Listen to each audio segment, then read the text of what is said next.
प्यारे देशवासियों नमस्कार। 74वें गणतंत्र दिवस की पूर्व संध्या ते देश ਅਤੇ विदेश ਵਿੱਚ ਰਹਿਣ ਵਾਲੇ ਆਪ ਸਾਰੇ ਭਾਰਤ ਦੇ ਲੋਕਾਂ ਨੂੰ ਮੈਂ ਹਾਰਦਿਕ ਵਧਾਈ ਦਿੰਦੀ ਹਾਂ।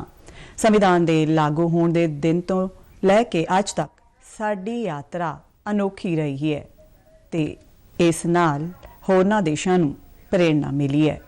ਹਰ ਇੱਕ ਨਾਗਰਿਕ ਨੂੰ ਭਾਰਤ ਦੀ ਗੌਰਵ ਗਾਥਾ ਉੱਪਰ ਮਾਣ ਦਾ ਅਨੁਭਵ ਹੁੰਦਾ ਹੈ। ਜਦ ਅਸੀਂ गणतंत्र दिवस मनाते हाँ तो एक राष्ट्र के रूप में असी मिल जुल के जो उपलब्धियां हासिल कीतियां ने उन्होंने असी जश्न मनाते हाँ। भारत विश्व दियां सब तो पुरानियां जीवंत सभ्यतावां विचों एक है। भारत नूं लोकतंत्र की जननी कहा जाता है, फिर भी साडा आधुनिक गणतंत्र जवान है। आज़ादी के शुरुआती वरियां विच सानू अणगिणत चुनौतियां अते प्रतिकूल परिस्थितियां का सामना करना पिया। लंबे विदेशी शासन के अनेक बुरे नतीजों के विचों दो माड़े प्रभाव सन, भयंकर गरीबी ते अनपढ़ता। फिर भी भारत बेरोक रहा। आस अते विश्वास के नाल असी मानव जाति के इतिहास विच एक अनोखा प्रयोग शुरू किया। इन्नी वड्डी संख्या विच ते इन्नियां भिन्नतावां नाल भरिया जन समुदाय एक लोकतंत्र के रूप विच एकजुट नहीं होया सी। अजिहा असी इस विश्वास नाल कीता कि असी सारे एक ही हाँ अते असी सारे भारती हाँ। इन्ने सारे धर्मां अते इन्नियां सारियां भाषावां ने सानू वंडिया नहीं बल्कि सानू जोड़िया है। इसलिए असी एक जमहूरी गणतंत्र के रूप में सफल होए हाँ। इहो ही भारत का सार है। ये सार संविधान के केंद्र विच रहा है अते समय की कसौटी उपर खरा उतरिया है। आज़ादी संग्राम के आदर्शों के मुताबक साडे गणतंत्र नूं आधार देने वाला संविधान बनिया। महात्मा गांधी की अगवाई विच राष्ट्रीय अंदोलन का उद्देश्य आज़ादी हासिल करना भी सी अते भारतीय आदर्शों नूं मुड़ तो स्थापित करना भी सी। उन्हां दहाकियां दे संघर्ष अते बलिदान ने सानू ना सिर्फ विदेशी शासन तो बल्कि थोपियां गईयां कदरां कीमतां अते तंग विश्व दृष्टिकोण तो भी आज़ादी दिवाउण विच मदद कीती।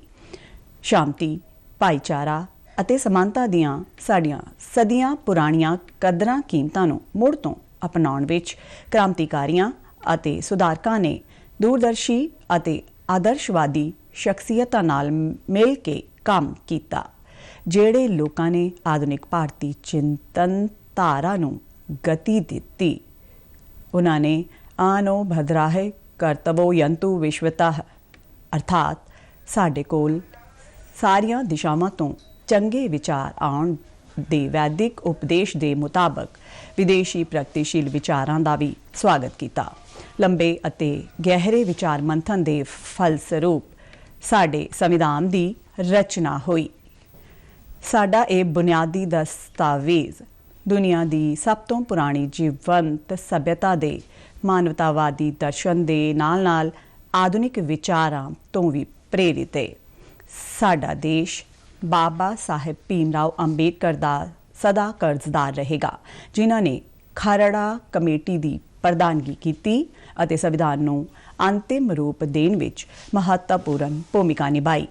अज दे दिन सानू संविधान का शुरुआती मसौदा तैयार करन वाले नियाकार श्री BN राव अते होरनां माहिरां अते अधिकारियां नूं भी याद करना चाहिए है, जिन्हां ने संविधान निर्माण विच मदद की सी। सानू इस गल का भी माण है कि उस संविधान सभा के मैंबरां ने भारत के सारे खेतरां अते भाईचारिਆਂ की नुमाइंदगी की। संविधान निर्माण विच सभा दीयां 15 महिला मैंबरां ने भी योगदान दिता। संविधान विच शामिल आदर्शां ने लगातार साडे गणतंत्र नूं राह दिखाई है। इस समय दौरान भारत एक गरीब अते अनपढ़ राष्ट्र की स्थिति तो अगे वधदे होए विश्व मंच ते एक आत्म विश्वास नाल भरे राष्ट्र का स्थान लै चुका है। संविधान काड़ियां दी ਸਮੂਹਿਕ ਬੁੱਧੀਮਤਾ ਨਾਲ ਮਿਲੇ ਮਾਰਗਦਰਸ਼ਨ ਦੇ ਬਿਨਾਂ ਇਹ ਪ੍ਰਤੀ ਸੰਭਵ ਨਹੀਂ ਸੀ। ਬਾਬਾ ਸਾਹਿਬ ਅੰਬੇਦਕਰ ਤੇ ਹੋਰਨਾਂ ਸ਼ਖਸੀਅਤਾਂ ਨੇ ਸਾਨੂੰ ਇੱਕ ਮਾਨਚਿੱਤਰ ਅਤੇ ਇੱਕ ਨੈਤਿਕ ਆਧਾਰ ਪ੍ਰਦਾਨ ਕੀਤਾ। ਉਸ ਰਾਹ ਉੱਪਰ ਚੱਲਣ ਦੀ ਜ਼ਿੰਮੇਵਾਰੀ ਸਾਡੇ ਸਾਰਿਆਂ ਦੀ ਹੈ। ਅਸੀਂ ਕਾਫੀ ਹੱਦ ਤੱਕ ਉਹਨਾਂ ਦੀਆਂ ਉਮੀਦਾਂ ਉੱਪਰ ਖਰੇ ਉਤਰੇ ਵੀ ਹਾਂ, ਪਰ ਅਸੀਂ ਇਹ ਮਹਿਸੂਸ ਕਰਦੇ ਹਾਂ ਕਿ ਗਾਂਧੀ ਜੀ ਦੇ ਸਰਵੋਦਿਆ ਦੇ ਆਦਰਸ਼ਾਂ ਨੂੰ ਹਾਸਲ ਕਰਨਾ ਅਰਥਾਤ ਸਾਰਿਆਂ ਦਾ ਉਤਥਾਨ ਕੀਤਾ ਜਾਣਾ ਅਜੇ ਬਾਕੀ ਹੈ। ਫਿਰ ਵੀ ਅਸੀਂ ਸਾਰੇ ਖੇਤਰਾਂ ਵਿੱਚ ਉਤਸ਼ਾਹਜਨਕ ਪ੍ਰਗਤੀ ਹਾਸਲ ਕੀਤੀ ਹੈ। ਪਿਆਰੇ ਦੇਸ਼ਵਾਸੀਓ, ਸਰਵੋਦਿਆ ਦੇ ਸਾਡੇ ਮਿਸ਼ਨ ਵਿੱਚ ਆਰਥਿਕ ਮੰਚ ਉੱਪਰ ਹੋਈ ਪ੍ਰਗਤੀ ਸਭ ਤੋਂ ਵੱਧ ਉਤਸ਼ਾਹਜਨਕ ਰਹੀ ਹੈ। ਪਿਛਲੇ ਵਰੇ ਭਾਰਤ ਦੁਨੀਆ ਦਾ 5ਵਾਂ ਸਭ ਤੋਂ ਵੱਡਾ ਅਰਥਚਾਰਾ ਬਣ ਗਿਆ। ਇਹ ਜ਼ਿਕਰ ਕਰਨਾ ਲਾਜ਼ਮੀ ਹੈ ਕਿ ਇਹ ਉਪਲਬਧੀ ਆਰਥਿਕ ਅਨਿਸ਼ਚਿਤਤਾ ਨਾਲ ਭਰੇ ਵਿਸ਼ਵ ਪਿਛੋਕੜ ਵਿੱਚ ਹਾਸਲ ਕੀਤੀ ਗਈ ਹੈ। ਵੈਸ਼ਵਿਕ ਮਹਾਮਾਰੀ ਚੌਥੇ ਸਾਲ ਵਿੱਚ ਪ੍ਰਵੇਸ਼ ਕਰ ਚੁੱਕੀ ਹੈ ਅਤੇ ਦੁਨੀਆ ਦੇ ਜ਼ਿਆਦਾਤਰ ਹਿੱਸਿਆਂ ਵਿੱਚ ਆਰਥਿਕ ਵਿਕਾਸ ਉੱਪਰ ਇਸ ਦਾ ਅਸਰ ਪੈ ਰਿਹਾ ਹੈ। ਸ਼ੁਰੂਆਤੀ ਦੌਰ ਵਿੱਚ ਕੋਵਿਡ-19 ਨਾਲ ਭਾਰਤ ਦੀ ਅਰਥ ਵਿਵਸਥਾ ਨੂੰ ਵੀ ਕਾਫੀ ਨੁਕਸਾਨ ਪਹੁੰਚਿਆ।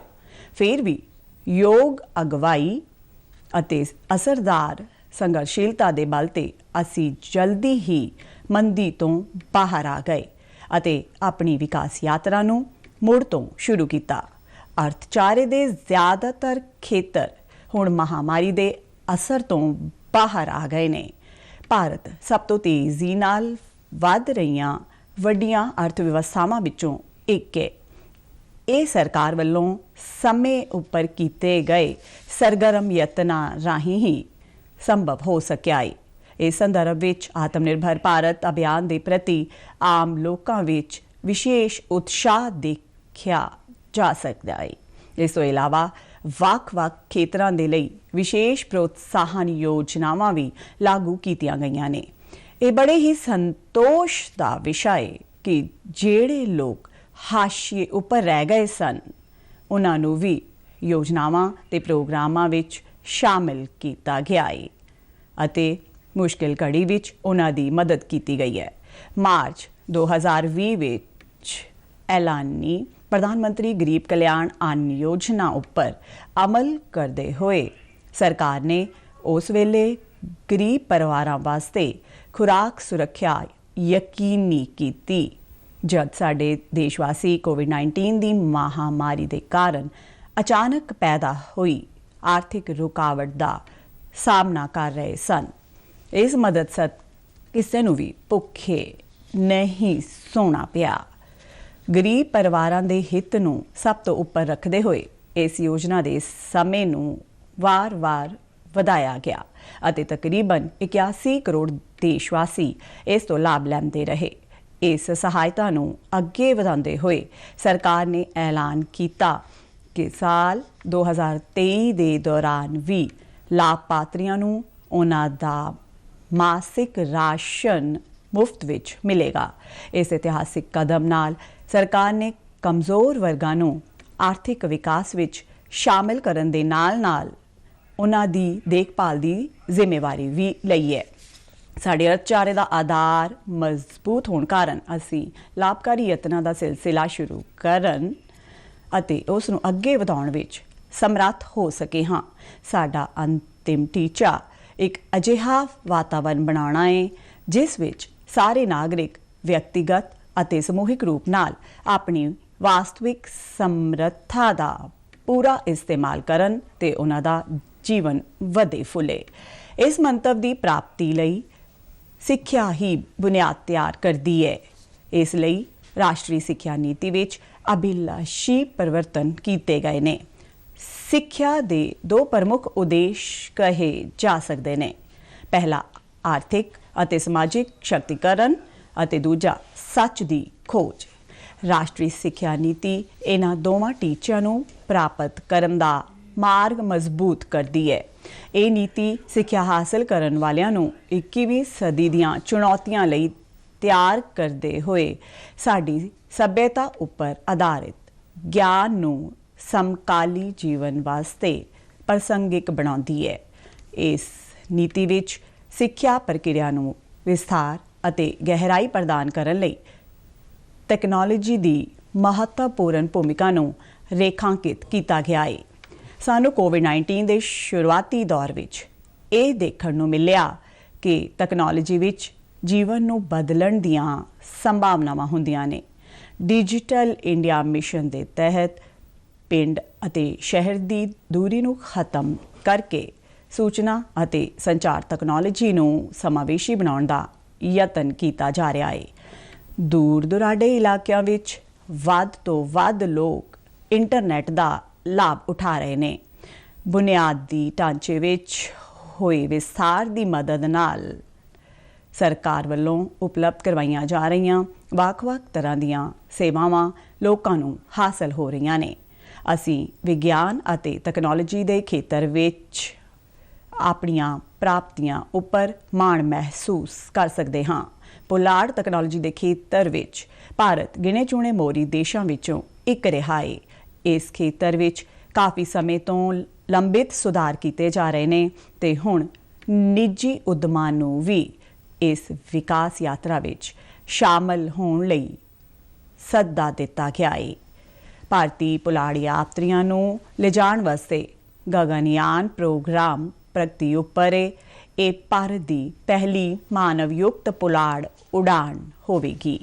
ਅਸੀਂ ਸਿਤਾਰਿਆਂ ਤੱਕ ਪਹੁੰਚ ਕੇ ਵੀ ਆਪਣੇ ਪੈਰ ਜ਼ਮੀਨ ਉੱਪਰ ਰੱਖਦੇ ਹਾਂ। ਭਾਰਤ ਦਾ ਮੰਗਲ ਮਿਸ਼ਨ ਅਸਾਧਾਰਨ ਮਹਿਲਾਵਾਂ ਦੀ ਇੱਕ ਟੀਮ ਵੱਲੋਂ ਸੰਚਾਲਿਤ ਕੀਤਾ ਗਿਆ ਸੀ ਅਤੇ ਹੋਰਨਾਂ ਖੇਤਰਾਂ ਵਿੱਚ ਵੀ ਭੈਣਾਂ ਤੇ ਬੇਟੀਆਂ ਹੁਣ ਪਿੱਛੇ ਨਹੀਂ ਹਨ। ਮਹਿਲਾ ਸ਼ਕਤੀਕਰਨ ਅਤੇ ਮਹਿਲਾ ਤੇ ਪੁਰਸ਼ ਵਿਚਾਲੇ ਸਮਾਨਤਾ ਹੁਣ ਕੇਵਲ ਨਾਅਰੇ ਨਹੀਂ ਰਹਿ ਗਏ। ਅਸੀਂ ਹਾਲ ਦੇ ਵਰ੍ਹਿਆਂ ਵਿੱਚ ਇਹਨਾਂ ਆਦਰਸ਼ਾਂ ਤੱਕ ਪਹੁੰਚਣ ਦੀ ਦਿਸ਼ਾ ਵਿੱਚ ਕਾਫੀ ਪ੍ਰਗਤੀ ਕੀਤੀ ਹੈ। ਬੇਟੀ ਬਚਾਓ ਬੇਟੀ ਪੜ੍ਹਾਓ ਅਭਿਆਨ ਵਿੱਚ ਲੋਕਾਂ ਦੀ ਹਿੱਸੇਦਾਰੀ ਦੇ ਬਲ ਤੇ ਹਰ ਕਾਰਜ ਖੇਤਰ ਵਿੱਚ ਮਹਿਲਾਵਾਂ ਦੀ ਨੁਮਾਇੰਦਗੀ ਵੱਧ ਰਹੀ ਹੈ। ਸੂਬਿਆਂ ਦੀਆਂ ਆਪਣੀਆਂ ਯਾਤਰਾਵਾਂ, ਸਿੱਖਿਆ ਸੰਸਥਾਨਾਂ ਦੇ ਪ੍ਰੋਗਰਾਮਾਂ ਅਤੇ ਪ੍ਰੋਫੈਸ਼ਨਲਜ਼ ਦੇ ਵੱਖ-ਵੱਖ ਵਫਦਾਂ ਨਾਲ ਮਿਲਣ ਦੌਰਾਨ ਮੈਂ ਮਹਿਲਾਵਾਂ ਦੇ ਆਤਮ ਵਿਸ਼ਵਾਸ ਤੋਂ ਬਹੁਤ ਪ੍ਰਭਾਵਿਤ ਹੁੰਦੀ ਹਾਂ। ਮੇਰੇ ਮਨ ਵਿੱਚ ਕੋਈ ਸ਼ੱਕ ਨਹੀਂ ਹੈ ਕਿ ਮਹਿਲਾਵਾਂ ਹੀ ਆਉਣ ਵਾਲੇ ਕੱਲ੍ਹ ਦੇ ਭਾਰਤ ਨੂੰ ਸਵਰੂਪ ਦੇਣ ਲਈ ਵੱਧ ਤੋਂ ਵੱਧ ਯੋਗਦਾਨ ਦੇਣਗੀਆਂ। ਜੇ ਅੱਧੀ ਆਬਾਦੀ ਨੂੰ ਰਾਸ਼ਟਰ ਨਿਰਮਾਣ ਵਿੱਚ ਆਪਣੀ ਬਿਹਤਰੀਨ ਸਮਰੱਥਾ ਮੁਤਾਬਕ ਯੋਗਦਾਨ ਕਰਨ ਦੇ ਮੌਕੇ ਦਿੱਤੇ ਜਾਣ ਅਤੇ ਉਹਨਾਂ ਨੂੰ ਪ੍ਰੋਤਸਾਹਿਤ ਕੀਤਾ ਜਾਵੇ ਤਾਂ ਅਜਿਹੇ ਕਿਹੜੇ ਚਮਤਕਾਰ ਨੇ ਜੋ ਨਹੀਂ ਕੀਤੇ ਜਾ ਸਕਦੇ। ਸਸ਼ਕਤੀਕਰਨ ਦੀ ਇਹੋ ਦ੍ਰਿਸ਼ਟੀ ਅਨੁਸੂਚਿਤ ਜਾਤੀਆਂ ਤੇ ਅਨੁਸੂਚਿਤ ਜਨਜਾਤੀਆਂ ਸਮੇਤ ਕਮਜ਼ੋਰ ਵਰਗ ਦੇ ਲੋਕਾਂ ਲਈ ਸਰਕਾਰ ਦੀ ਕਾਰਜ ਪ੍ਰਣਾਲੀ ਦਾ ਮਾਰਗਦਰਸ਼ਨ ਕਰਦੀ ਹੈ।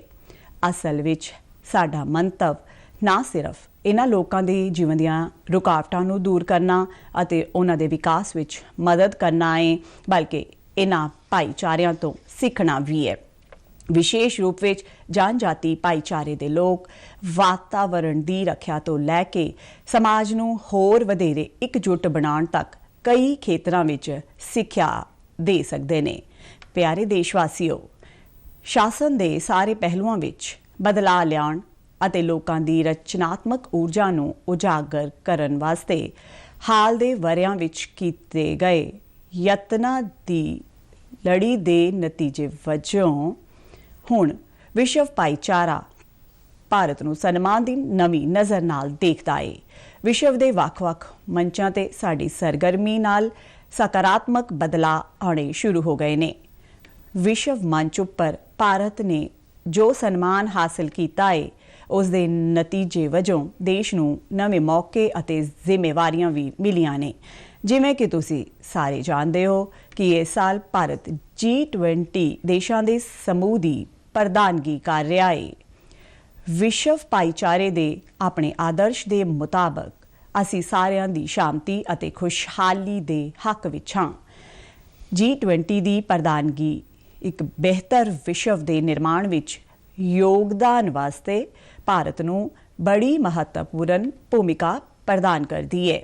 इस तरह G20 ਦੀ ਪ੍ਰਧਾਨਗੀ ਲੋਕਤੰਤਰ ਤੇ ਮਲਟੀਲੈਟਰਲਿਜ਼ਮ ਨੂੰ ਅੱਗੇ ਵਧਾਉਣ ਦਾ ਚੰਗਾ ਮੌਕਾ ਵੀ ਹੈ ਤੇ ਨਾਲ ਹੀ ਇੱਕ ਬਿਹਤਰ ਵਿਸ਼ਵ ਅਤੇ ਬਿਹਤਰ ਭਵਿੱਖ ਨੂੰ ਸਵਰੂਪ ਦੇਣ ਵਾਸਤੇ ਵਾਜਬ ਮੰਚ ਵੀ ਹੈ।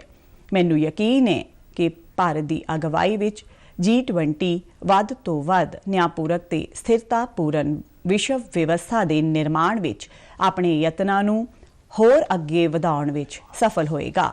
G20 ਦੇ ਮੈਂਬਰ ਦੇਸ਼ਾਂ ਦਾ ਕੁੱਲ ਮਿਲਾ ਕੇ ਵਿਸ਼ਵ ਦੀ ਆਬਾਦੀ ਵਿੱਚ ਤਕਰੀਬਨ 2/3 ਅਤੇ ਗਲੋਬਲ GDP ਵਿੱਚ ਤਕਰੀਬਨ 85% ਰਿਹਾ ਹੈ।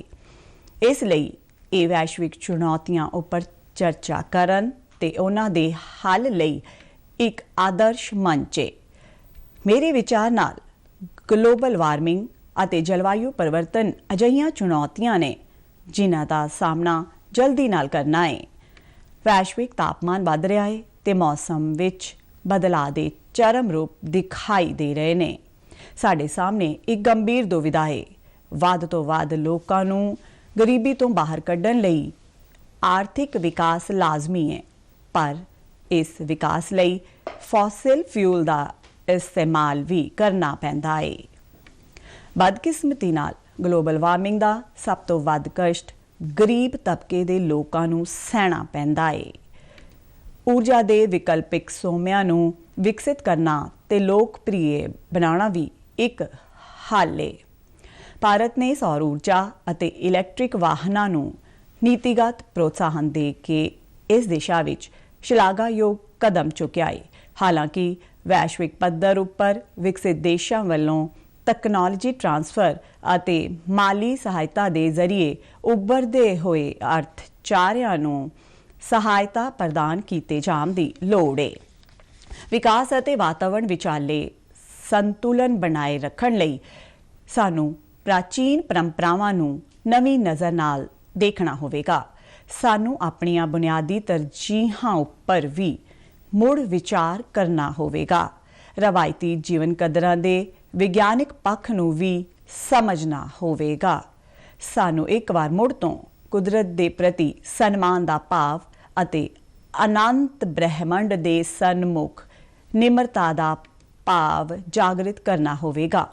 ਮੈਂ ਇਸ ਗੱਲ ਵੱਲ ਧਿਆਨ ਖਿੱਚਣਾ ਚਾਹਾਂਗੀ ਕਿ ਮਹਾਤਮਾ ਗਾਂਧੀ ਆਧੁਨਿਕ ਯੁੱਗ ਵਿੱਚ ਭਵਿੱਖ ਨੂੰ ਵੇਖਣ ਵਾਲੇ ਸੱਚੇ ਮਹਾਪੁਰਸ਼ ਸਨ, ਕਿਉਂਕਿ ਉਹਨਾਂ ਨੇ ਅਨਿਯੰਤਰਿਤ ਸਨਅਤੀਕਰਨ ਦੇ ਕਾਰਨ ਹੋਣ ਵਾਲੀਆਂ ਆਫਤਾਂ ਨੂੰ ਪਹਿਲਾਂ ਹੀ ਭਾਂਪ ਲਿਆ ਸੀ ਅਤੇ ਦੁਨੀਆ ਨੂੰ ਆਪਣੇ ਤੌਰ ਤਰੀਕਿਆਂ ਨੂੰ ਸੁਧਾਰਨ ਲਈ ਸੁਚੇਤ ਕਰ ਦਿੱਤਾ ਸੀ।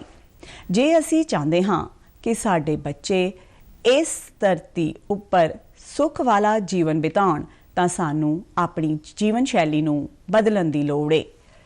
ਇਸ ਸਬੰਧ ਵਿੱਚ ਸੁਝਾਏ ਗਏ ਪਰਿਵਰਤਨਾਂ ਵਿੱਚ ਇੱਕ ਬਦਲਾਅ ਭੋਜਨ ਨਾਲ ਸੰਬੰਧਿਤ ਹੈ। ਮੈਨੂੰ ਇਹ ਜਾਣ ਕੇ ਖੁਸ਼ੀ ਹੋਈ ਹੈ ਕਿ ਸੰਯੁਕਤ ਰਾਸ਼ਟਰ ਨੇ ਭਾਰਤ ਦੇ ਸੁਝਾਅ ਨੂੰ ਸਵੀਕਾਰ ਕੀਤਾ ਅਤੇ ਸਾਲ 2023 ਨੂੰ ਦ ਇੰਟਰਨੈਸ਼ਨਲ ਈਅਰ ਆਫ ਮਿਲਟਸ ਐਲਾਨਿਆ ਹੈ। ਬਾਜਰੇ ਵਰਗੇ ਮੋਟੇ ਅਨਾਜ ਸਾਡੀ ਖੁਰਾਕ ਦੇ ਮੁੱਖ ਤੱਤ ਹੋਇਆ ਕਰਦੇ ਸਨ। ਸਮਾਜ ਦੇ ਸਾਰੇ ਵਰਗ ਉਸ ਨੂੰ ਫਿਰ ਤੋਂ ਪਸੰਦ ਕਰਨ ਲੱਗੇ ਨੇ। ਅਜਿਹੇ ਅਨਾਜ ਵਾਤਾਵਰਣ ਦੇ ਮੁਤਾਬਕ ਨੇ ਕਿਉਂਕਿ ਉਹਨਾਂ ਦੀ ਉਪਜ ਘੱਟ ਪਾਣੀ ਵਿੱਚ ਹੀ ਹੋ ਜਾਂਦੀ ਹੈ। ਇਹ ਅਨਾਜ ਉੱਚ ਪੱਧਰ ਦਾ ਪੋਸ਼ਣ ਵੀ ਪ੍ਰਦਾਨ ਕਰਦੇ ਨੇ। ਜੇ ਵੱਧ ਤੋਂ ਵੱਧ ਲੋਕ ਮੋਟੇ ਅਨਾਜ ਨੂੰ ਭੋਜਨ ਵਿੱਚ ਸ਼ਾਮਲ ਕਰਨਗੇ ਤਾਂ ਵਾਤਾਵਰਣ ਸਾਂਭ ਸੰਭਾਲ ਵਿੱਚ ਮਦਦ ਹੋਵੇਗੀ ਤੇ ਲੋਕਾਂ ਦੀ ਸਿਹਤ ਵਿੱਚ ਵੀ ਸੁਧਾਰ ਹੋਵੇਗਾ। ਗਣਤੰਤਰ ਦਾ ਇੱਕ ਹੋਰ ਸਾਲ ਬੀਤ ਗਿਆ ਹੈ ਅਤੇ ਇੱਕ ਨਵਾਂ ਸਾਲ ਸ਼ੁਰੂ ਹੋ ਰਿਹਾ ਹੈ। ਇਹ ਬੇਮਿਸਾਲ ਪਰਿਵਰਤਨ ਦਾ ਦੌਰ ਰਿਹਾ ਹੈ। ਮਹਾਮਾਰੀ ਦੇ ਪ੍ਰਕੋਪ ਨਾਲ ਦੁਨੀਆ ਕੁਝ ਹੀ ਦਿਨਾਂ ਵਿੱਚ ਬਦਲ ਗਈ ਸੀ। ਬੀਤੇ 3 ਵਰ੍ਹਿਆਂ ਦੇ ਦੌਰਾਨ ਜਦ ਵੀ ਸਾਨੂੰ ਲੱਗਾ ਕਿ ਅਸੀਂ ਵਾਇਰਸ ਉੱਪਰ ਕਾਬੂ ਪਾ ਲਿਆ ਹੈ ਤਾਂ ਵਾਇਰਸ ਫਿਰ ਕਿਸੇ ਮਾੜੇ ਰੂਪ ਵਿੱਚ ਵਾਪਸ ਆ ਜਾਂਦਾ ਹੈ।